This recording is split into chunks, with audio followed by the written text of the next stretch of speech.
खुलुमबाय बयखौबो आंनि सैथोनि लामा इउटुब चेनेलनि गेजेरजों बयनोबो अननाय मोजां मोननाय सिबिनाय फोरबो जिसु ख्रिस्टनि मुङै बयनोबो जासिहरबाय गोजोन्थों। आरो बे समावहाय आङो मोनसे टपिकनि सायावहाय बुंनो हास्थायदों।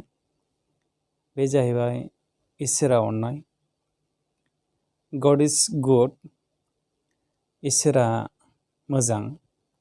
आरो बेखौ जों बबे रावनिफ्राय मोनदों आरो बेखौ जोङो माबोरैहाय इसोरनि अननाय आरो इसोरनिफ्राय फैनाय बेनि माखासे गुबै सारांसफोरखौ जोङो नायनि। बेवहाय ग्रीक रावनिफ्राय बेखौहाय मोनब्रै बाहागोआव राननाय जादों। ग्रीक रावनिफ्राय बेखौ मोनब्रै बाहागोआव राननाय जादों। बे जाहैबाय आगाफे। बे जाहैबाय मानसिखौ थै होनानै अर्थात जिउ होनानै अननाय होनाय, बे अननायखौनो होनो आगाफे। बेयो ग्रीक रावनिफ्राय फैनाय सोदोब। आरो मोनसेया जाहैबाय फिलिया। फिलिया जाहैबाय बिदा फंबाय, बिहि बिसाय बेबादि अनलायनाय। आरो बे अनलायनायखौ ग्रीक रावाव बुङो फिलिया होननानै बुङो। आरो बेखौहाय जोङो रेभेलेसननि नुजाहोजानाय 3:10 जोङो नायोब्ला जों बेखौ मोननो हायो। स्टर्स, बे जाहैबाय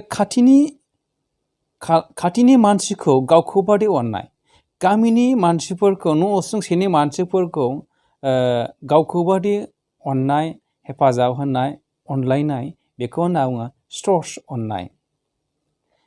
बियो ग्रीक रावनिफ्राय फैनाय। एरस, मोनब्रैयावहाय एरसआ जाहैबाय सेंग्रा सिख्ला लाइमोनफोरनि अनलायनायखौनो होनो एरस होननानै बुंनाय जायो। आरो बियो ग्रीक रावनिफ्राय फैनाय सोदोब। दानिया जोङो बे अननायखौ आगाफे, फिलिया, स्टर, एरस, बे अननायखौ जोङो रायलायबाय, मिथिबाय। आगाफे बबेनिफ्राय फैनाय आरो इसोरनि अननाय होननानै नोङो बेखौ माबोरै बुंनो हाखो? बेनि सायाव जोङो एसे गोथौआव हाबनानै जोङो नायनो।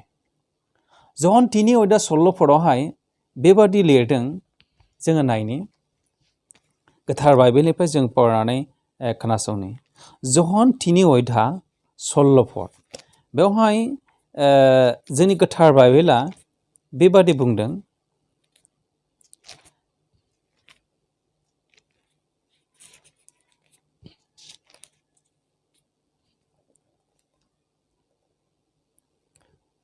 खोनासंदों। बियो गावनि सासेल' सारिजानाय फिसा हौवाखौ ओरैनो हरबाय, बेखौ फोथायग्रा साफ्रोमबो हफायै बादि आरो जोबनो गैयै गोथांखौ मोननाय बादि। मानोना इसोरा संसारखौ बिसार खालामनो थाखाय फिसा हौवाखौ संसाराव थिनहराखै, नाथाय संसारा बिजों बासाजानाय बादिसो बिखौ फोथायग्राया बिसार खालामजाया। बेबादि इसोरनि अननाया, इसोरा बेबादि जिसु ख्रिस्ट'नि गेजेरजों गावनि फिसा हौवानि गेजेरजों मानसिनो माबोरै अनखो, बेनि सोमोन्दै जोङो एसे हाबनानै नायबावनि। जों बिनि सोमोन्दै एसे नायबावनि। लुकासनि तेस अध्याय 34 गोथार बाइबेलाव लुकासनि तेस अध्याय 34 जोङो नायनि। बेवहाय मा बाथ्रा बुंदों? 34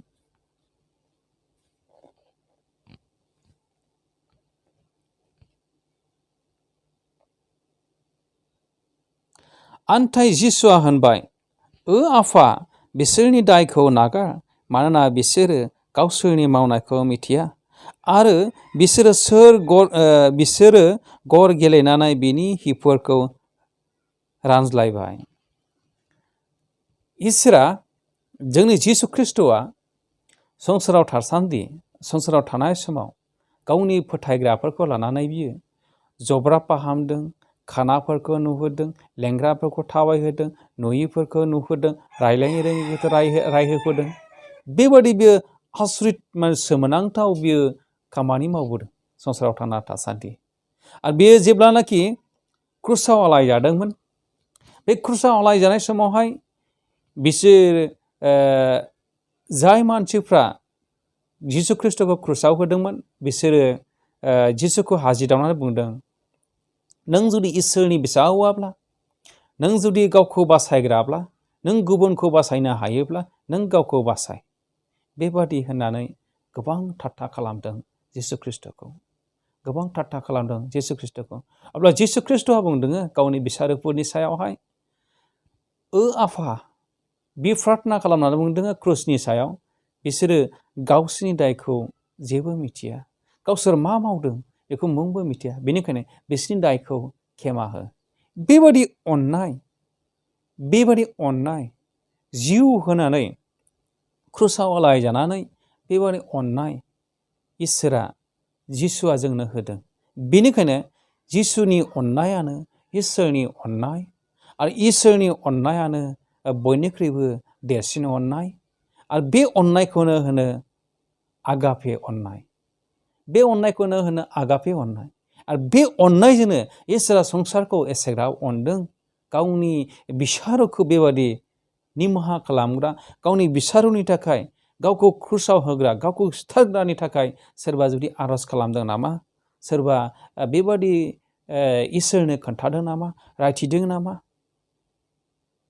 निमाहा बिदि होदों नामा सोरबा, बेबादि अननायखौनो होनो आगापे अननाय। आगापे अननाय, बे अननायानो जिसु ख्रिस्ट'नियाव दङ। बे अननायानो इसोरनि अननाय। God is good, God is लाभ। बेखौनो होनदों गड इज गुड, गड लाभ दा वर्ल्ड। इसोरा संसारखौ एसेग्राब अनबाय। बेजोंनो जोंखौ इसोरा बेबादि गावनि अननायखौ मिथिहोदों जिसु ख्रिस्ट'नि जुगिदि। बेनिफ्राय सेकेन्ड नाम्बारावहाय गड लाभ दा हिउमेन। इसोरा सुबुंखौ, इसोरा मानसिखौ बेबादि अनबाय। माबादि अनखो? इसोरा मानसिखौ माबादि अनखो? बेनि अननाया एसे गिदिर। बेनि अननाया एसे गिदिर। फिलाडेल्फियावहाय रेभेलेसननि 3 अध्याय, नुजाहोजानाय 3 अध्याय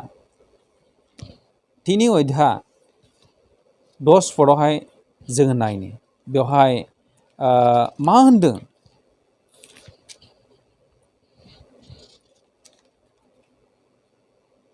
नोङो आंनि सैसोनायनि बाथ्राखौ लाखथाबनायखाय आंबो हायाव थानायफोरखौ आनजाद लानो थाखाय पृथिबीनि सायाव जागोन आनजाद लानायनि मुगानिफ्राय नोंखौ हमथागोन।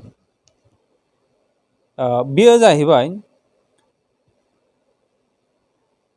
एसिया माइनराव मोनसे फिलाडेल्फिया होननाय 7टा नोगोरनि गेजेराव, 7टा मण्डलीनि गेजेराव बेबादि मोनसे मण्डली दंमोन, बेखौनो नामो फिलाडेल्फिया। बे फिलाडेल्फिया, फिला हौवानि नाम, डेल्फिया जाहैबाय हिन्जावनि नाम। बिसोर सानैनि अनलायनाया बे हादोराव, बे नोगोराव गासै रायजो राजाफोरखौ लानानै बेबादि अनलायनाया बे नोगोराव साबसिन अनलायनाया दङमोन। आरो बे अनलायनायखौ सृष्टि खालामजेननाय आरो खालामजेननायानो जाहैबाय फिलाडेल्फिया। बिसोर हौवा हिन्जावनि सानैनि अनलायनायानो बेबादि सारा फिलाडेल्फिया हादराव गोसारनाय जादों, मिथिदों बयबो। आरो बे अननायजोंनो बे रायजोखौ बुंदों फिलाडेल्फिया होननानैहाय। आरो बे इसोरनि अननायखौ, इसोरनि आज्ञाखौ, इसोरनि बोसोनखौ हमथाबनायखाय बाइबेलाव बेबादि लिरदों, नोङो आंनि बाथ्राखौ लाखथानायखाय, नोङो आंनि बाथ्राखौ फोथायनायखाय, नोङो सैसोनायखाय, नों हमथाबनायखाय आङो पृथिबियाव जागोन गासै बिसयफोरनिफ्राय, पृथिबियाव जागोन गासै जाथायफोरनिफ्राय आङो नोंखौ हमथागोन, आङो नोंखौ हमथागोन, आङो नोंखौ बेंगोन। बेबादि इसोरा फिलाडेल्फियानि गेजेरजों जोंनो मिथिहोदों। बेनिखायनो इसोरनि अननाया बेबादि, जाय मानसिया इसोरनि बोसोनखौ लागोन, इसोरनि बोसोनखौ हमथागोन, सैसोगोन, गसंथागोन, बे मानसिखौ इसोरा हमथागोन, जागोन गासै गाज्रि जाथायफोरनिफ्राय, गासै सैतान बेसारिफोरनिफ्राय नोंखौ आरो आंखौ बियो बेंगोन। बेबादि बेखौनो नोङो पिलिया, बे अननायजोंनो जोंखौ हमथादों, बे अननायजोंनो इसोरा जोंखौ बासायदों। स्टर्स, खाथिनि मानसिफोरखौ जों गावखौ बादि अननांगौ, गावखौ बादि अननांगौ, गामिनि मानसिफोरजों जोङो अनलायनांगौ। माथाइनि 22 अध्याय 37 आरो 40 पदसिमावहाय जों नायोबा मोननो हायो। माथाइनि 22 अध्याय जों नायनि, बे पद मोनथामावहाय जोंनो मा फोरोंदों जोङो नायनि। जिसुआ बुंफिनबाय, नोङो नोंनि गोसो मानिजों, नोंनि गोसो जिउजों आरो नोंनि गासै हानायमानिजों नोंनि फोरबो इसोरखौ अन। बेनो देरसिन आरो सिगांनि थोननाय, देरसिन आरो गोनांसिनथार हुकुमा बेनो। मानसिनि देरसिन हुकुमा बेनो, नोङो नोंनि खाथिनि मानसिखौ गावखौ बादि अन। इसोरा बेबादि जोंनो बोसोन होदों। जाय मानसिफ्रा खाथिनि मानसिफोरखौ अनलायगोन, गावनि उसुंसेनि मानसिजों अनलायगोन, बेबादि मानसिफोरखौ इसोरा बोर होगोन। इसोरा बेबादि मानसिफोरखौ बोर होगोन। मानोना आंनिया देरसिन बेजों समान गुबुन हुकुमबो दंबावो, बेनो जाहैबाय नोंनि खाथिनि मानसिफोरखौ गावखौ बादि अन। जाय मानसिफ्रा इसोरनि अननायखौ पालन खालामगोन, इसोरनि बोसोनखौ लागोन, बेबादि मानसिखौ इसोरा हमथायो, बेबादि मानसिखौ इसोरा हमथायो, बासायो। एरस, सेंग्रा सिख्लाफोरनि अनलायनाय, जोङो बेखौ नायनि। उपदेशगिरिनि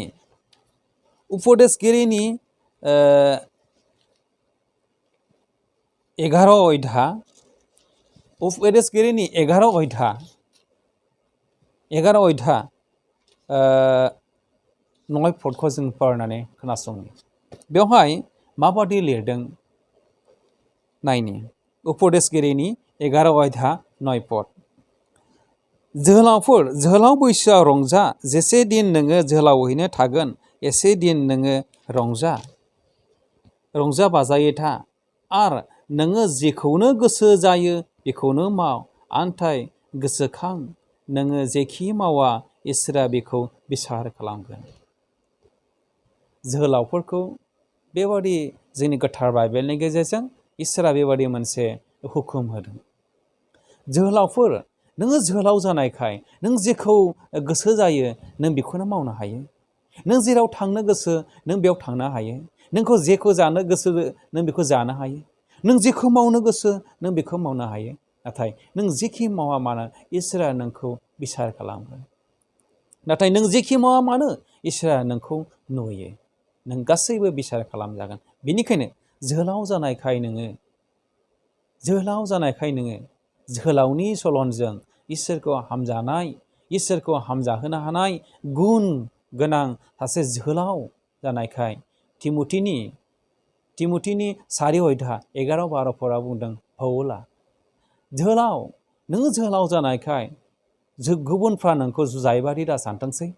नोंनि रायनाय थाबायनाय, नोंनि सलनफ्रा गासैबो संसारनि गेजेराव मानसिफोरनि नोजोराव हामजाजानाय जाथोंसै। इसोरा नोंखौ बोर होगोन। बेबादि मोनसे जोंनो बिराद मोजां मोनसे गियाननि गेजेरजों, बोसोननि गेजेरजों जों जोहोलावफोरखौ गसंथानो थोनदों। जों जोहोलावफोरखौहाय इसोरखौ गिनो थोनदों, इसोरखौ गिनो थोनदों।